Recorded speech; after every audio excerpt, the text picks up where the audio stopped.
Bueno, pues soy Amelia Ortiz Alonso, nacida en Gallarta, en ese agujero que nos ha dejado la desaparición de nuestro querido pueblo. Y bueno, pues soy de una familia normal de Gallarta, una familia normal, muy pegada a la mina. Lo de ser docente lo he tenido claro desde siempre, creo que desde siempre. No sé, igual tendría 7 años, 8 años, yo ya quería ser maestra.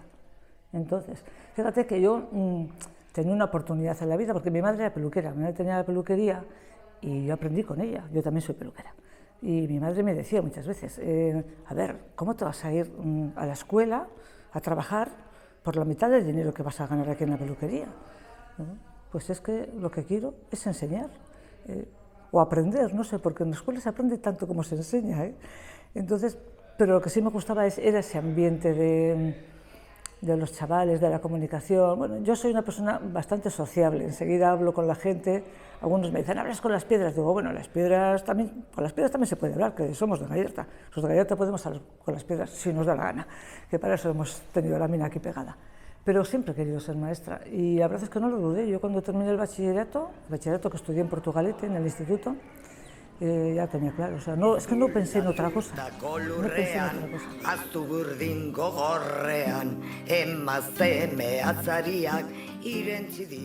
Sí, pero también la escuela se tendría que ganar otro prestigio, porque la escuela se convierte en una especie de...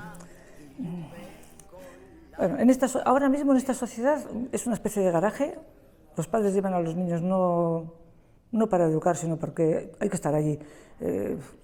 Los padres van a trabajar, hay que tenerlos en algún sitio, pues el mejor sitio es la escuela, ¿no? En la escuela hay una cierta disciplina y también se puede aprender algo, ¿no? Pero la escuela yo creo que ha perdido mucho de ese carácter que tenía de maestro. El maestro es aquel que dirige, no es el que sabe y el otro es el tonto que no sabe. No, el maestro es el que dirige. Saber sabemos todos, los niños también saben otras cosas dentro de las nuestras, pero sabemos todos. El maestro es el que dirige. Y eso se está perdiendo en la escuela, porque, bueno, también desde las instituciones no se habla de una escuela... se le ponen muchos adjetivos a esta escuela, integradora, bueno, muchas cosas, pero son adjetivos vacíos. Luego la escuela por dentro se convierte en una burocracia llena de papeles, venga a hacer papeles, muchos programas, los programas están todos copiados, es todo corta y pega de todos los ordenadores, hay programas que no se pueden leer. Yo he leído programas en la escuela, pero madre mía, 20.000 hojas, además cuanto más gordo es, parece que es mejor el programa, pero es un programa con una hojita, a mí me parece que es suficiente. Yo 4 cositas que tengo claras las pongo en ese papelito y digo, ya está, lo tengo claro, con eso entro en el aula y con eso me comunico. Ese aspecto de la comunicación en la educación se está perdiendo, se está perdiendo. Me da mucha pena, ¿eh? Yo me he jubilado hace 8 años y la verdad es que me he jubilado contenta de jubilarme porque ya estás cansada también, pero también con pena. Y con pena porque el último curso que tuve es que era maravilloso. Decía, madre mía, si yo ahora con todo lo que sé, porque claro, es que me he jubilado cuando más sabía. Y a veces es complicado, cuando estás en el mismo pueblo es complicadito, porque ves entrar al niño y dices, madre mía, es igual que su padre, mira cómo era su padre. Y ya empiezas, no, pero es otra personita, no es su padre. O sea, yo creo que es muy importante que tengamos en cuenta que los niños son personas, ¿eh? Es que parece que los niños son objetos, o no sé, no sé. Claro, cada vez son más objetos porque los padres ya los llevan a la escuela hasta los 12 años. Yo fui sola a la escuela con 2 años, en un Gallarta minero donde estaba complicado, porque pasaban los camiones por mitad del pueblo y todo eso. Bueno, pues yo que nunca me ha gustado la casa, siempre he estado fuera, necesitaba los grandes espacios. Pues yo vi a unos chavales que iban para la escuela y yo dije, detrás de estos que son niños que irán a jugar, detrás de estos, y se pusieron en la fila, yo también me puse en la fila y entré. Y se acabó, así entré en la escuela. Nadie me matriculó ni nada de nada. Y ahora veo a la gente que va con los niños de sexto en el coche hasta la puerta de la escuela. Es que no parecen niños, parece que te dejan ahí unas cestas, y no son cestas, son niños. Que yo empecé a ver aquello como una nueva mina. Claro, yo llegué allí al campo de Cartagena, estaba lleno de marroquíes. A mí me impresionó más todo el tema de la inmigración que llegaba al campo. A mí eso me impresionó mucho.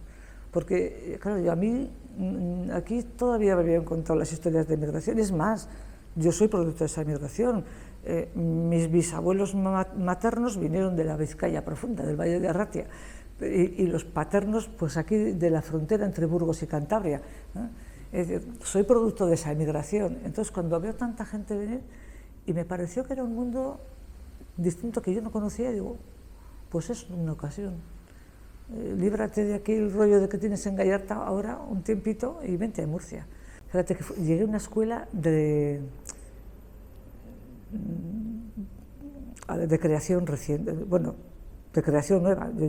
Había funcionado el año anterior algún tiempito, algún mes que estuvieron abiertos, pero cuando yo llegué fue el año que empezamos a funcionar en la escuela, en pleno campo de Cartagena, y era una escuela pequeña, con 12 profesores, nada más, y fue una experiencia para mí estupenda porque nos llevamos muy bien, o sea, fue como recuperar otra vez toda la alegría que tenía yo por la enseñanza, que se me estaba apagando un poco por todo este montón de cosas, y verme en una clase con 30 mozos y mozas, de zagales, ahí los zagales, mucho zagal, todo lleno de zagales, y yo encantada, y yo encantadita, y me acuerdo, al principio para ellos también era extraño, porque yo hablaba con un acento que ellos no tenían, ellos hablaban a veces una lengua que yo no conocía, porque no sabes el cuaderno que tengo de palabras que tuve que apuntar al principio, porque no sabía yo de qué me hablaban.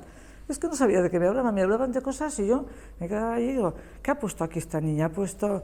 Y, bueno, pues, y fuimos con mis primos a coger garrofas. Y yo digo, es que está mal escrito, porque son garrafas. Yo no conozco la palabra garrofa. Y voy a por la mañana y digo, no sé qué has escrito aquí, Almudena. Y dice Almudena, pues eso, que fuimos a coger garrofa. ¿Y qué son garrofa? Y dice, pues garrofa lo que da el garrofero. Y ¿qué garrofero? Digo, madre mía, Meli, no sabes nada, estás con unos niños que saben mucho y tú no sabes nada. Y ya, pues ya me enteré que el garrofero era un árbol que daba, pues eso, las garrofas, o sea, las algarrobas, que era el algarrobo. ¿Y para qué sirve la garrofa? Pues para hacer chocolate. Me dice, lo llevamos a la máquina del chocolate. Y digo, ay, madre mía, estamos hablando de las garrofas. Digo, madre.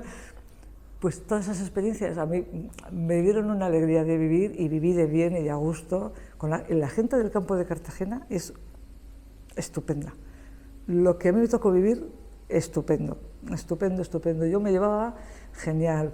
Y fíjate que me pasó una cosa, además, allí muy curiosa.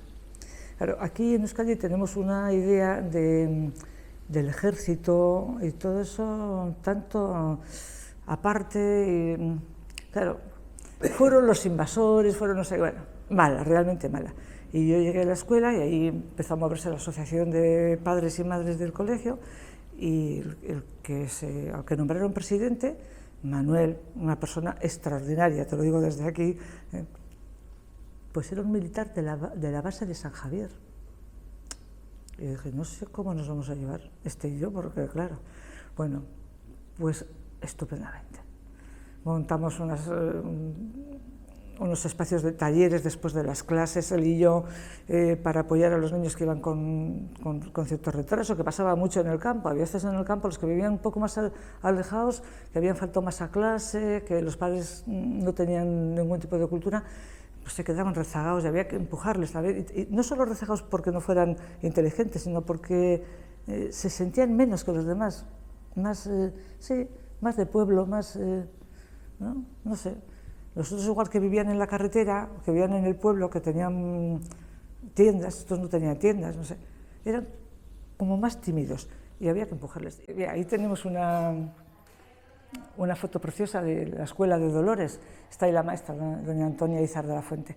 Bueno, pues yo he leído las memorias de fin de curso de doña Antonia, y es una pasada de vida, de interrelación con sus alumnos, de conocer la vida de las familias, de cómo cuenta cuál era la realidad esa, ¿no? Es que mis niñas no vienen a clase porque llueve, y cuando llueve, como no tienen zapatos, no pueden venir, solo tienen unas alpargatas, pero las alpargatas, o sea, mis alumnas faltan porque llueve.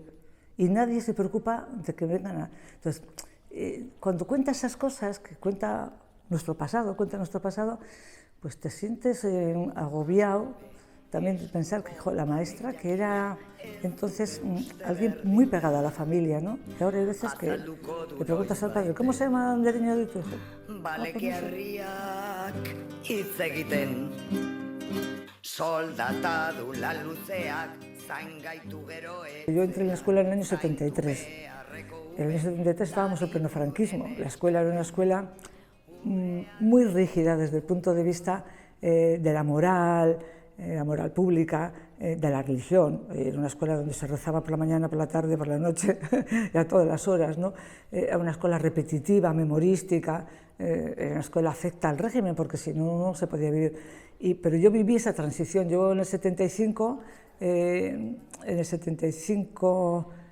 vine ya a Gallarta, a la escuela de Gallarta. En el 74 estuve en la escuela de las carreras. Ya empezamos a cambiar, porque ya veíamos, los maestros ya veíamos que la escuela tenía que cambiar, que nosotros teníamos que cambiar, que había que hacer una escuela más participativa, donde entrara la sociedad. Yo tengo el recuerdo de las primeras asociaciones de padres y madres, que no había habido nunca, y eso fue un revulsivo en la escuela. O sea, que entraran los padres y las madres de la mano de los maestros y las maestras a educar, a mí me pareció una época, yo disfruté de esa época, no puedes hacerte ni idea de lo que pude disfrutar, porque teníamos muchas acciones conjuntas, muchísimas acciones conjuntas, y es verdad que a veces nos pasábamos los horarios, pero bien empleadas todas las horas que hicimos, muy bien empleadas. Yo creo que es muy importante, sobre todo para la evolución personal de cada uno. Yo creo que en estos momentos, a niveles generales, como vivimos en un mundo tan globalizado, con economía tan globalizada, y aquí viene una empresa y monta no sé qué, y todos agachamos la cabeza y vivimos, bueno, pues igual tenemos poco que hacer en esa transformación real. Pero en la otra transformación, la personal, la que te hace persona, mejor persona, yo creo que eso es muy importante. Es muy importante que conozcamos cómo vivieron nuestros abuelos, nuestros bisabuelos, incluso más atrás, si se puede. Es muy importante saber de qué mundo vivimos, de qué mundo venimos, porque venimos de un mundo con unas características concretas, y no quiere decir que las tengamos que mantener, quiere decir que las tenemos que mejorar, que las tenemos que transformar mejorando. Y no, pues no se puede mejorar algo que no se conoce. Yo tengo clarísimo, solamente se puede mejorar aquello que se tiene ya. Yo puedo mejorar lo que tengo entre las manos. Si no lo conozco, si no tengo nada, ¿qué puedo mejorar? Sí, bueno, os ha tocado mala época, ¿eh? Yo no he vivido la guerra, pero como la he vivido muy cerquita, quiero decir que mi padre y mi abuelo, y mi abuela y mi madre venían de ese momento, ¿no? Venían del hambre, salían de del frente, de las cárceles franquistas, salían de todos esos sitios. Entonces, en la mesa, yo sé que hay muchas familias donde el tema de la guerra se ha callado y ya está, pero en mi casa se hablaba todos los días de la guerra. Yo casi pensaba que la guerra era algo consustancial a mi familia, éramos gente de guerra, sin más. Claro, yo sabía que éramos los vencidos, eso también lo sabía. Tenía muy claro que éramos los vencidos y que por lo tanto nos tocaba hacer cosas fuera de casa que en casa no se hacían, pero fuera sí porque éramos los vencidos. Y eso lo he tenido claro desde el principio desde que nací. A ver, en el pueblo siempre ha habido gente importante, ¿no? Era la gente que estaba masacrada en esa época, en la época del franquismo. Cuando yo era pequeña, yo me acuerdo que teníamos, mi padre tenía muchos libros y conseguía libros y demás. Muchos de esos libros estaban prohibidos, eran libros prohibidos, y había que pasarlos a las otras familias. Y muchas veces mi padre me llevaba con él, a veces igual en el maletín de madera aquel que teníamos, que yo tenía un maletín de madera con una niña que colgaba la ropa en un tendedero, y en aquel maletín también metíamos igual el libro y tal. Y íbamos, yo era muy pequeña, pero íbamos a sitios, a casas donde se leían esos libros, ¿no? Había ese recorrido, ¿no? Y estaban, pues, Avelino Copa, pues pasó un mogollón de tiempo en la cárcel ese hombre. Pues porque le pillaban en todas. Bueno, no es que le pillaban, es que él tampoco se escondía, no había manera tampoco de esconderse. Pero si se organizaba una pequeña huelga, que eran pequeñas en aquella época, no eran grandes cosas, ¿quién venían? A pillarle a Avelino Copa o a Abel Martínez, con los que también nos pasábamos los libros. Yo sé que había un círculo ahí de gente, ¿no? Donde uno se pasaba los libros. Estaba la barbería de Dalmacio Cubero, que era un sitio donde se podía hablar con cierta libertad, porque allí los que iban ya sabían a qué iban fundamentalmente a hablar, y entonces ahí también se hacía un pase de libros. Pero es que yo le llego a llevar un libro al párroco de la iglesia, que también leía de esos libros prohibidos, a pesar de que en el púlpito, pues no sé, decía lo que tenía, no sé. Supongo que algunas contradicciones tendría, porque si no es imposible leer y demás, ¿no? Y luego, pues el personaje de Dolores, por ejemplo, que es un personaje que yo lo conocí de mayor, porque lo que hacíamos era oírla en la radio pirineica. Ahí poníamos por las noches y se iba la onda, venía la onda, a veces oíamos, a veces no oíamos, la radio era un trasto, pero bueno, estaba bien. Y ya cuando ya tuve ocasión de conocerla, en principio, yo no sé si fue en los años 85, creo que fue en el año 85, de 83 al 85, creamos un periódico en la escuela, aquí en Gallarta, el Gurugo. Incluso antes yo creo que también teníamos algún ejemplar, pero bueno, eran unos ejemplares al principio un poco, bueno, que los artículos que teníamos de los críos los íbamos poniendo y ya está. Después ya empezamos a clasificar el periódico en secciones y teníamos secciones a las que había que, cada vez que decíamos un número, acudir. Y una de las secciones que teníamos eran personas de Gallarta, personas afectas a la cultura. Y claro, enseguida salió Dolores, porque una persona de Gallarta, un personaje grande, y le escribimos a Dolores queríamos saber cosas de ella. Y les tocó a los críos de 8 o 9 años, les tocó escribir la entrevista. La tengo guardada, ¿eh? Y claro, los niños le preguntaban cosas de niños, y ella contestaba igual, porque ella era una niña ya también. Y pues eso, ¿tú con quién jugabas? ¿Tú a qué jugabas? ¿Tú qué leías? ¿Tú con quién estudiabas en la escuela? Bueno, eran las preguntas de los niños. Y Dolores nos escribió, nos contestó a la escuela, pues eso, diciendo, pues yo jugaba pues a pillar, al escondite y al chorro morro pico tallo qué, y aquellas cosas que jugaban entonces, y a las tabas. ¿Y quiénes eran tus amigas? Y ella contaba, pues mis amigas, pues Carmen Vivanco, pues no sé qué y tal.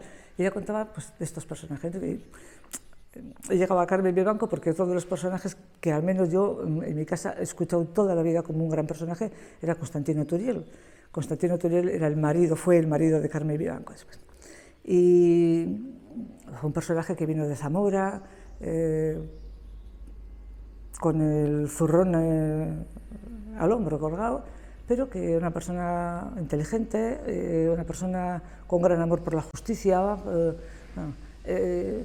La gente que mi padre, que le conoció no mucho y eso, pero mi abuelo, contaba que era un hombre hosco, un poco enfurruño y así, ¿no? Pero fue un gran organizador de mineros, fue un gran creador del sindicato minero en Gallarta y demás. Pues son personajes que siempre te dan vuelta, ¿no? A lo largo de la vida. Yo cuando, no sé, fue en el año 90 fue que fui a Francia y visité a la familia de este Constantino Turiel, que habían partido al exilio, pero mi padre, que era amigo del hijo, muy amigos, aunque mi padre le tocó ir a la guerra y a la cárcel, y al otro le tocó ir al exilio, pero mantuvieron siempre una relación. Y entonces, bueno, pues siempre había, las cartas de Turiel se leían en casa como primicias de la política europea, ¿no? Escribía Turiel y a ver qué dice, qué pasa en Europa, porque aquí no nos enterábamos. Y yo me acerqué en el 90 a casa de Turiel en Francia, y Turiel ya me había hablado, y con Carmelo también me había hablado, de que él tenía un libro de su padre, que estaba escrito, y yo dije, pero es que no podemos tener un libro de alguien escrito por ahí o sea, que no lo conozca nadie. Y me vine con una copia. Estaba manuscrito el libro, pero el hijo había mecanografiado con aquellos papeles de calco, ¿sabes? Que la cuarta copia ya ni se veía. Y aquí me vine y dije, Carmelo, con esto tenemos que hacer algo, vamos a ponernos a trabajar con él. Y lo publicamos. Yo me siento una depositaria de todo. Yo creo que no he perdido nada por el camino. Creo que no he perdido nada. Yo me siento depositaria de la historia del trabajo de los mineros, de sus reivindicaciones, de sus logros sindicales, de sus logros culturales. Hay una cosa de la que se habla poco, pero es que los mineros de nuestra época, ahora, ¿no? Claro, como las minas son otra cosa, ¿no? Pero es que en la época en que aquí hubo un movimiento obrero, el movimiento obrero se preocupó mucho por la cultura de los mineros y se crearon los centros obreros, y en los centros obreros eran unos centros de irradiación de cultura, ¿no? Donde había biblioteca, donde se podía ir a leer, donde había compañía de teatro, donde había el coro, donde había algo de música. Era un sitio de irradiación de la cultura, ¿no? Y eso, yo creo que este pueblo no lo ha perdido, fíjate, yo creo que en Gallarta no tenemos ahora esos centros obreros que tenemos, pero tenemos un movimiento asociacionista increíble, y entonces yo creo que viene de ahí también, ¿eh? Claro, tú hablas con mi tío Teodoro, que tiene 90 años, y dice, porque nosotros hacíamos ya las obras de teatro, y empieza a contar, y obras de teatro, pues al amparo de la parroquia, probablemente, durante el franquismo, porque si no, reunirse muchos igual era una falta grande, y eso, ¿no? Estaban prohibidas las reuniones de la gente, entonces no se podía uno reunir ni siquiera para ensayar una obra de teatro, que igual era una obra de teatro pues más bien casquivanilla, o sea que no tenía mucho que ver tampoco, pero bueno, todas esas cosas han quedado en la cultura, en la mente de las gentes, ¿no? Pues mira, el Museo Minero es una iniciativa que parte de la gente del pueblo para conservar tanto materiales físicos como intelectuales de lo que es nuestra historia, y que tiene la vocación de trasladarlo a las nuevas generaciones. Y esa es nuestra misión, simplemente es recoger la historia y trasladarla a las nuevas generaciones. Lo necesario es siempre hacernos museos o otras asociaciones, lo que sea, algo que recoja y que nos ponga en nuestras manos, lo que yo te decía, algo para poder transformar. Si tengo algo que puedo transformar, si no, no puedo. Y luego también esto surgió porque aquí hay mucha nostalgia. Claro, está toda la nostalgia del pueblo viejo. Todos nos hemos quedado con una angustia, ¿no? Porque a ver, yo salí de mi casa con 21 años, yo ya estaba de maestra en el Casal, la escuela del Casal, cuando salí de mi casa. Y a veces alguno me pregunta, dice, ¿pero tú lloraste? Digo, no, porque con 21 años uno tiene ganas de cambiar de todo, hasta de casa. Pero no me gustó. No me gustó que me echaran de una casa a la que yo quería mucho, porque no es que yo tengo 21 años y me quiero marchar, pero quiero que mi casa se conserve ahí, y mi casa no se conservaba. Y muchas cosas se quedaron en mi casa que no las hemos vuelto nunca más a ver, porque vivíamos en una casa grande, nos mandaron a una casa pequeña, y sobre todo el dolor de mi abuela. No se me va, no se me va, el dolor de mi abuela no se me va. A ver, podrán hacernos un pueblo precioso, podrán, yo qué sé, que no es verdad, o sea, lo que nos ha quedado es una porquería urbanística, porque nadie ha pensado en nada aquí, y bueno, han surgido las casas donde han surgido, como surgen las setas por los montes, pero sin más. Pero el dolor de mi abuela, la angustia de dejar la casa donde nos había criado, eso, ¿dónde se ha recogido? Bueno, el Museo Minero primero necesita personas, necesita gente, necesita más voluntarios. Somos muchos, este es un museo que nace del voluntariado, somos muchos, pero es que necesitamos ser muchos más. Necesitamos que se incorpore mucha más gente joven, vieja, da igual, más joven, o sea, más gente. Y luego, claro, en la medida en que crecemos, en la medida en que nos vamos haciendo grandes, vamos teniendo más necesidades. Al principio eran 4 cositas y exponerlas, y que venga alguien a verlas. Y le contamos la historia de cómo fue el nacimiento del movimiento obrero, la emigración que llegó aquí, y cómo era la explotación minera, y vale, en principio eso. Pero claro, eso se va quedando realmente pequeño, porque primero tenemos muchas aportaciones, hay cantidad de gente que te deja libros, te deja piezas, te deja... Entonces dices, es que también, no solo, la mina no eran solo las máquinas, las barrenas, los martillos, percutores, los no sé qué, es que la mina también era la gente que vivía alrededor de la mina, también éramos nosotros. Era el jabón de chimbo con el que lavábamos en el lavadero, era el lavadero, hay un lavadero ahí abajo, y yo ya hablo con el ayuntamiento, bueno, con gente del ayuntamiento, tendríais que hacer algo. Ya sé que no es un espacio maravilloso porque está como metido en un callejón, pero habría que conservarlo. Yo cuando vienen grupos aquí al museo, muchas veces digo, ¿que hay un lavadero? Y les bajo allá abajo. Pero necesitamos de las administraciones buena disposición para entender que nosotros, nosotros hacemos la cultura, a ellos les toca de alguna manera subvencionarla. Yo no creo mucho de ese sistema de cultura que viene de arriba, me dicen lo que tengo que aprender o lo que tengo... O sea, me montan una cultura, que es la cultura que yo creo. No, la cultura la hacemos nosotros, que somos la gente del pueblo, que sabemos lo que hay, que conocemos la historia de antes, que conocemos, que sabemos cómo hay que cambiarla.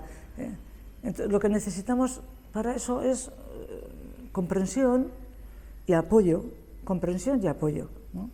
Eso me parece importante. El apoyo, pues claro, muchas veces es económico, pues claro que es económico muchas veces. Si queremos montar, como queremos montar ahora, el Parque de la Minería, pues el Parque de la Minería supone urbanizar toda esta zona del exterior, ir colocando ahí todos los elementos que hemos ido recuperando de las galerías, los trómeles que tenemos ahí, las palas, los martillos, pilones, los no sé qué, todo eso hay que darle. Ahora mismo tenemos un montón de maquinaria expuesta, totalmente expuesta a la intemperie, pues se nos estropeará. Pues bien, yo creo que ha habido una cosa que a mí me gusta mucho insistir, y es que creo que somos un pueblo muy solidario. Somos un pueblo muy solidario. Claro que las nuevas culturas económicas, estas que nos meten todos los días por las pantallas y demás, hacen difícil, pero yo creo que seguimos siendo un pueblo muy solidario, y eso viene de allí, no viene de otro sitio. Y a veces me preguntan a mí, pero es que los mineros eran solidarios porque nacían solidarios. Pues no, los mineros eran solidarios porque era la única manera de vivir. Solo se podía vivir si eras solidario con el de al lado, porque tenías que estar siempre apoyándote en otro y el otro en ti. Entonces de ahí sale esa conciencia de solidaridad, que no solamente forma parte del entorno minero. Hay otras muchas comunidades donde también se es muy solidario. Yo estoy pensando en los pescadores, por ejemplo, en la pesca, que también es un oficio muy duro como la minería. Pues también es gente muy solidaria, porque en un barco pues o te apoyas en el de al lado, eso va formando también en ti un carácter, y ese carácter se va trasladando, se traslada de generación en generación. A mí, en mi casa, me han enseñado a ser solidaria. Yo he visto la solidaridad en mi casa, yo la he visto. Entonces, como la he visto, pues lo único que tengo que hacer es seguir ese camino, nada más. Pues mira, la ría para mí es,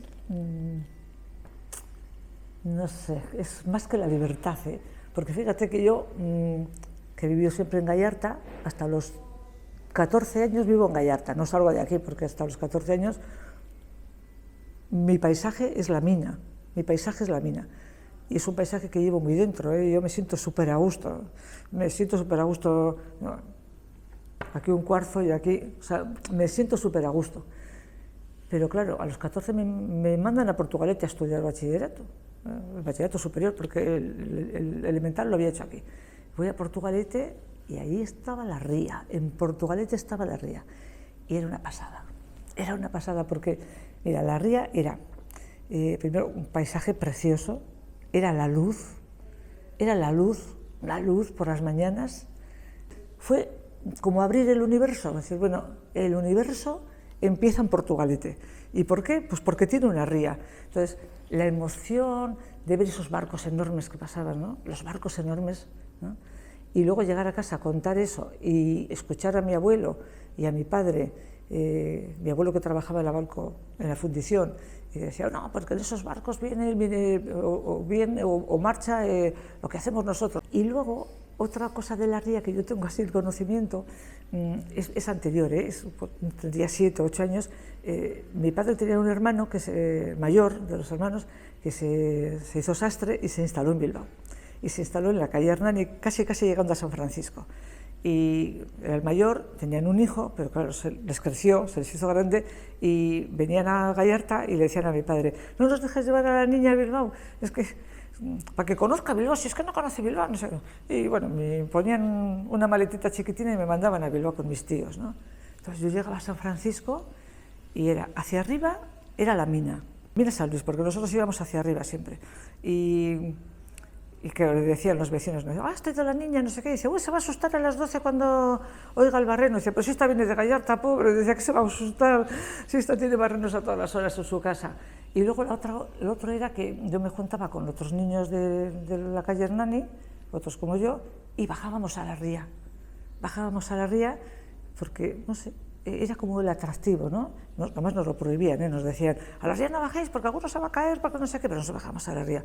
Y la ría bajaba llena de mierda, llena de mierda.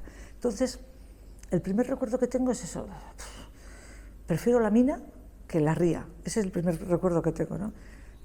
Cuando era pequeña. Pero luego, claro, la ría de Bilbao se transformó en esa ría, la ría de Portugalete. Para mí, la ría es Portugalete.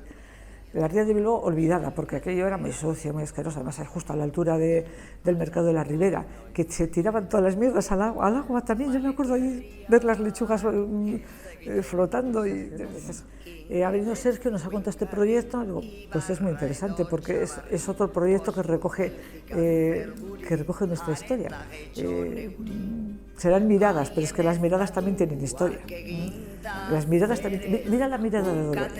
Mira la mirada de Dolores. No me digas que no tiene historia esa mirada. Ez lurrundu den izerdiak busti ditu memoriak.